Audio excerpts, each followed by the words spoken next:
Ես տեղում զգացի, որ այս միկրոֆոնները մի քիչ թույլ են, փորձում եմ շտկել։ Սիրելի հայրենակիցներ, առաջերտին պետք է շնորհակալություն հայտնեմ բոլոր ներկաններին, բոլոր նրանց, ովքեր նայում են այսօր այս հանդիպումը, բոլոր նրանց, ովքեր պայքարել են մեզ հետ այս տարիների ընթացքում, ձեր կամքի համար, ձեր պատրաստակամության համար, ձեր հայրենասիրության համար, նրա համար, որ դուք մտահոգված եք երկրի ապագայով,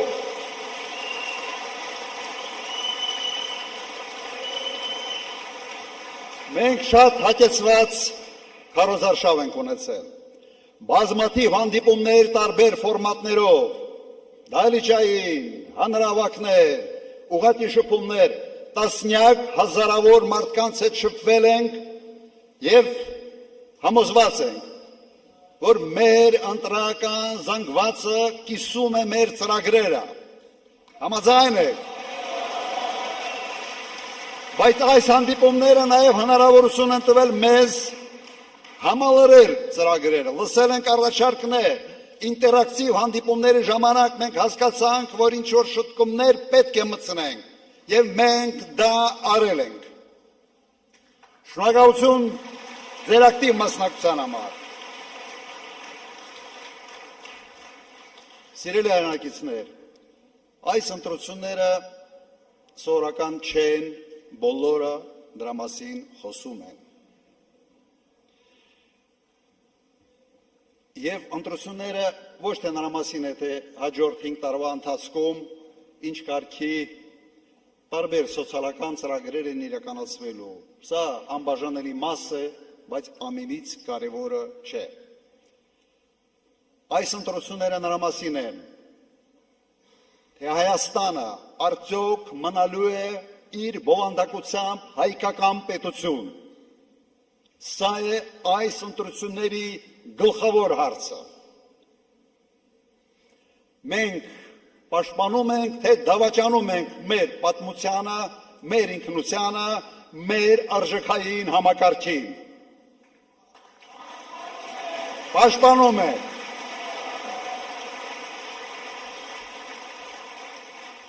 Այս ընտրությունները նրա մասին են, թե մենք պահպանում ենք մեր ինքնիշխանությունը, թե մենք դառնալու ենք թուրքական աշխարհի կցորդ եւ կատարելու ենք իրենց կամքը։ Ոչ ենք ասում դրան։ Այս ընտրությունները նաեւ Հայաստանի պատմության մեջ ամենից կեղտոտ, այլանդակ ընտրություններն էին։ Եվ այդ կեղտի եւ այլանդակության հեղինակը այս իշխանությունն է։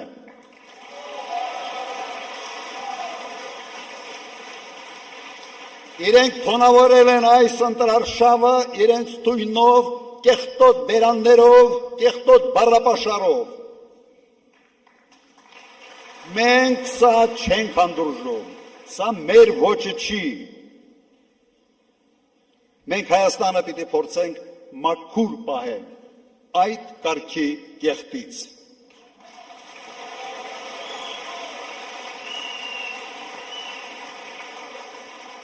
Ոչ մի ընտրություն Հայաստանի պատմության մեջ չի զուգորդվել այս քանակի ձերբակալություններով, կալանքներով,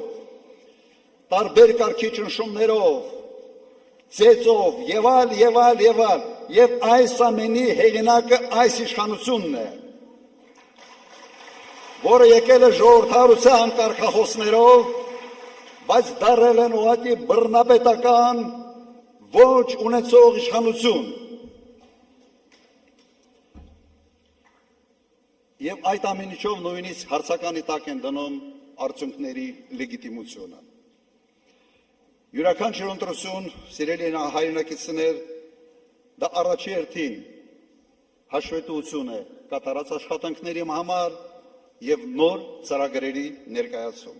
ապագայի համար։ Քանի որ այս իշխանությունը տապալել է ամեն ինչ, հաշվետու լինել չի կարող, որովհետև առարկա չկա հաշվետու լինելու համար, իրենք այս քարոզարշավը եւ այս ընտրությունը փորձել են վերացել հետևյալի. Հայաստանի այս փոքր տարածքը դարձնել աշխարհաքաղաքական կենտրոնի բախման կետ, ինչը հեչ լավ տեղ չի եւ վտանգավոր տեղ է փոքր պետությունների համար։ Այս տեսանկյունից ընտրությունները իսկապես բավական տարօրինակ են, երբ իշխող կուսակցությունը, իշխող թիմը ընդհանրապես չի խոսում կատարված աշխատանքների մասին։ Եթե խոսա, պիտի խոսա, թե ինչպես է պարտվել պատերազմում, ինչպես է հրահրել պատերազմը եւ ով է մեղավոր 5000 զոհերի համար, 12000 վիրավորների համար, կորցրած տարածքների համար, կորցրած Արցախի համար եւ 150,000 փախստականների համար։ Դրան գումարեք առնվազն 80 միլիարդ դոլարի վնաս, որը հասցվել է հայ ժողովրդին, հայությանը։ Բոլորդ գիտեք ով է մեղավոր։ Գիտեք։ Հիմա դրա մասին իրենք պետք է գան եւ հաշվետվություն տան մեր ժողովրդին։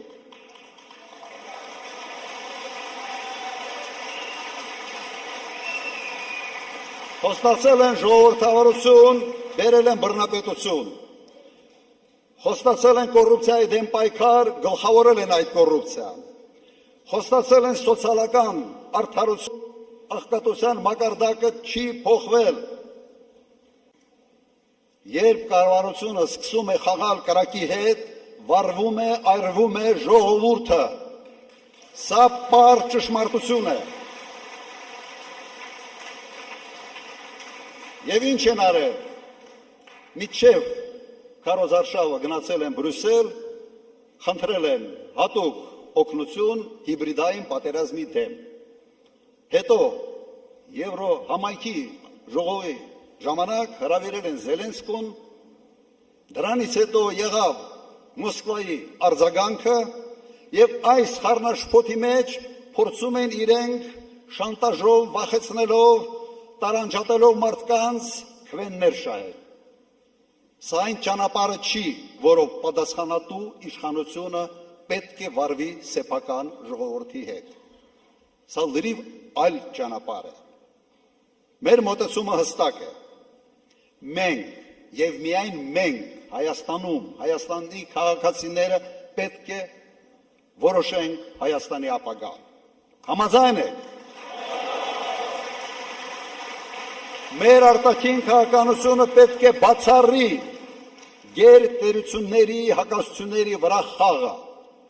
վտանգավոր խաղը, որովհետև այդ հետևանքների համար գինը միշտ տալիս է ժողովուրդը։ Մենք պետք է հետևենք շատ պարզ մոդելի եւ ոչ թե կամ, սա է մեր հաջողության գրավականը։ Եվ ես դա կարող եմ անել եւ ցույց եմ տվել, որ ոնց է դա կարելի հաջողությամբ իրականացնել։ Մեր պարագայում ժողովուրդը ի վիճակի է լինելու փող աշխատել հսկայական ԵՏՄ-ի շուկայում եւ ի վիճակի է լինելու այդ փողը ծախսել աշխարհով մեկ, ով որտեղ ուզում է, ուզում ես Դուբայ, ուզում ես Եվրոպա, որտեղ ուզում ես, ավելի լավ է ծախսել Հայաստանում։ Նիկոլի կողմից ստեղծված պրոբլեմը ես ի վիճակի եմ լուծել մեկ օրում։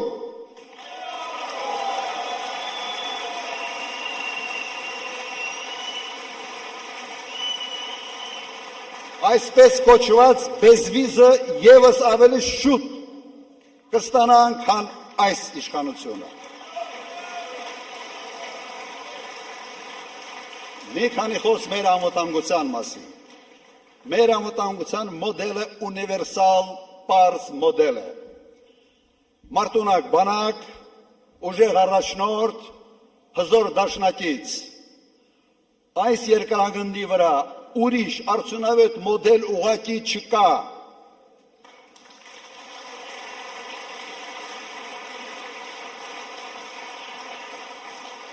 Եվ ես երաշխավորում եմ, որ մենք վերականգնելու ենք հարգանքը Հայաստանի նկատմամբ։ Մենք բացառելու ենք այն կարգավիճակը, որը այսօր ցավոք Հայաստանը ստացել է։ Սա նվաստացնող նիկոլական մոդել է։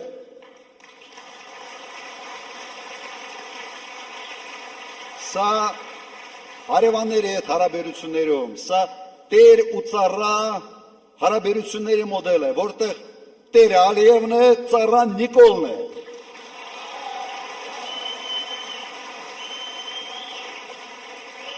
Մենք այս մոդելը բացառում ենք և մերժում ենք։ Մեր ժողովուրդը չի ուզում, որ իրեն կառավարի Ալիևի ծառան։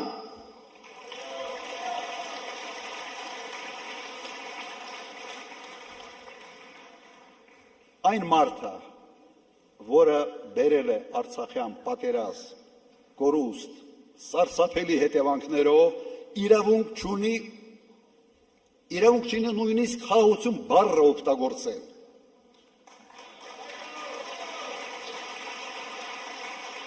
Ինքը չպիտի կեղտոտի այդ բառը ուղղակի իր բառապաշարով։ Վերջերս տեսակ, իր ձեռից նույնիսկ աղավնին չթռավ։ Հասկանալով, որ Նիկոլ Փաշինյանը դա ֆեյկային խաղաղություն է, ֆեյկային իշխանություն է և ֆեյկային բովանդակություն է։ Մենք ձգտում ենք խաղաղության և հասնելու ենք դրան։ Մենք հասնելու ենք կայուն արժանապատիվ խաղաղությանը։ Եվ իմ նախագահության ժամանակ դա հաջողվել է։ Անելու եմ ևս մեկ անգամ։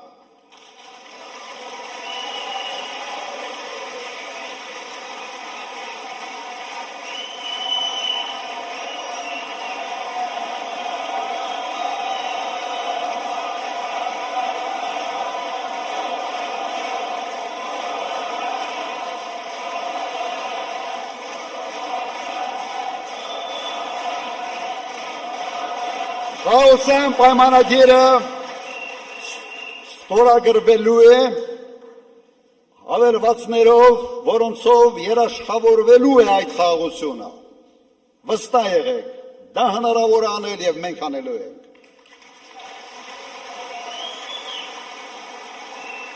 Մենք տեսնում ենք Հայաստանը որպես ժամանակակից արդյունաբերական երկիր։ Ամենից էֆեկտիվ երկիրն ենք տեսնում այս տարածաշրջանում, զարգացած գյուղատնտեսությամբ և ֆինանսական համակարգով։ Մենք նորից դառնալու ենք Հարավային Կովկասի ամենից գրավիչ երկիրը ներդրումների համար։ Մենք այդպիսինը եղել ենք և նորից դառնալու ենք։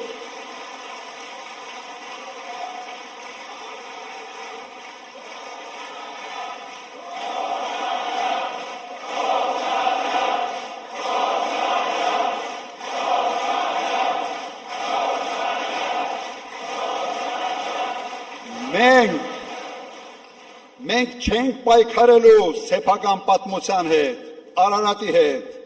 Արարատ լեռան հետ, ոչ Արարատ Միրզոյան, եկեղեցու հետ, մեր ինքնության հետ, մենք վռնդելու ենք նրանց, ովքեր պայքարում են մեր արժեքային համակարգի դեմ։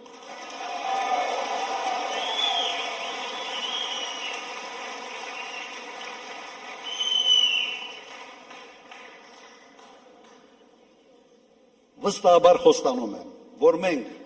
ունենալու ենք ամենից ուժեղ, ամենից կայուն, ամենից հետաքրքիր իր բովանդակությամբ երկիրը Հարավային Կովկասում և երկիր, որը հենված է լինելու ազգային արժեքային համակարգի վրա։ Երկիր, որտեղ քաղաքացին մտահոգված չի լինելու անվտանգային հարցերով, դրանով պետք է զբաղվի իշխանությունը, ոչ թե քաղաքացին։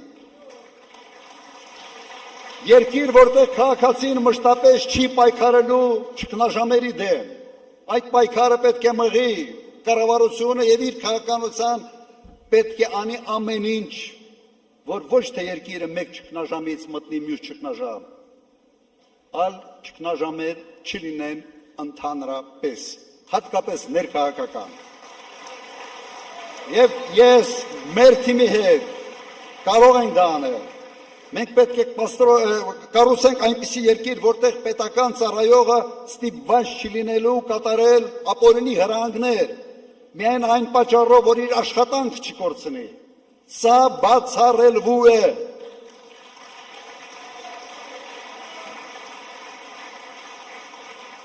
Ժողովուրդ ջան,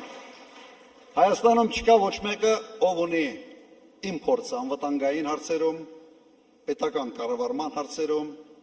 նաև խոշոր բիզնեսում պաշտոնաթողությունից հետո աշխատելու հարցում։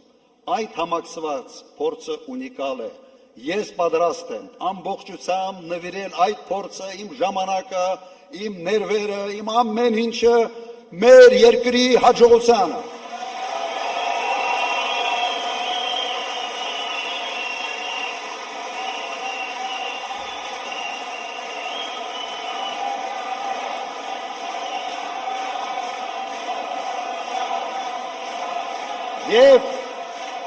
Եվ այդ փորձին գումարենք այն թիմը, որը մենք ունենք։ Խելոք, կիրթ, համարձակ, վախ չունեցող թիմ, որը պատրաստ է արհեստավարժորեն եւ համարձակ ձևով շարժել երկիրը առաջ։ Մենք պատրաստ ենք վերցնել պատասխանատվությունը մեր երկրի ապագայի համար եւ դա անելու ենք։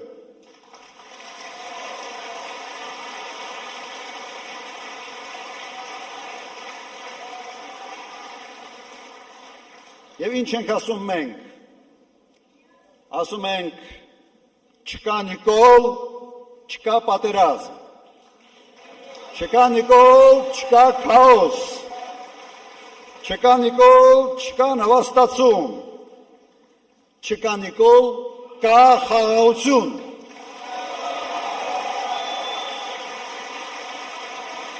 Ուրեմն,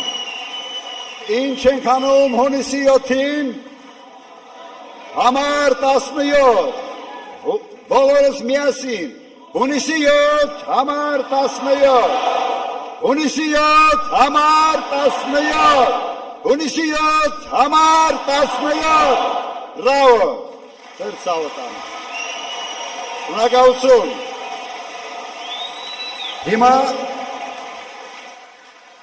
հիմա ես հրավիրում եմ մեր թիմը այստեղ, այս բեմահարտակ եւ մեր թիմի հետ միասին կավարտենք այս հանդիպումը։ Ժողովուրդ ջան,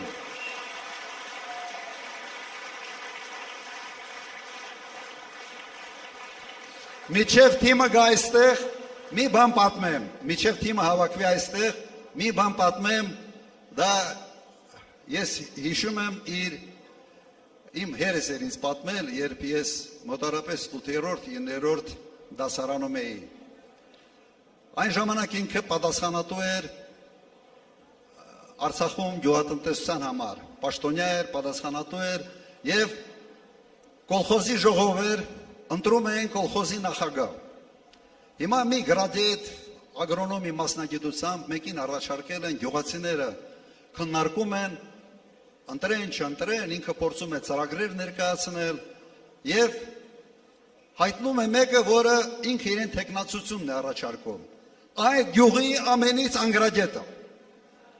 5 տարիներն էին կարդալ զորով, գիտի մի 2-3 դասարանի կրթություն ուներ։ Հիմա գյուղով մեկ փորձում են այդ մարդու համոզել, ասեն, լսի, սե կրթությունը պետք, ագրոնոմիա կա, պիտի հասկանաս եւ այլ Գլուխը չի մտնում, վերջում գիտեք իր ամենից մեծ համոզիչ արգումենտը որն է։ Ասում է ինչ է, վախենում եք Վիլիսից ընկնեմ։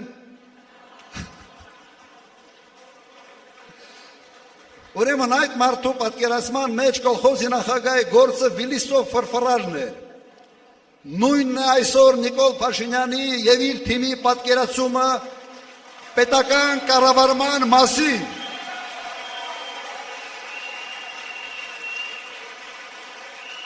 Չընկնելու համար են այն շարասյունը, որով պտտվում են 5 անգամ մեծացրել է։ Ձեր փողերի հաշվին, հարկատունների հաշվին։ Հիմա թիմը ինչի՞ չի գալիս։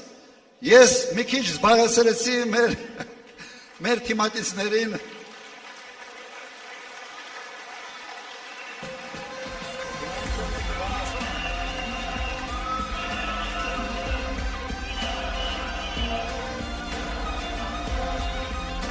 բոլորս ոտնկայս եւս մեկ անգամ հունիսի 7 համար 17 հունիսի 7 համար 17 հունիսի 7 համար 17 Շնորհակալություն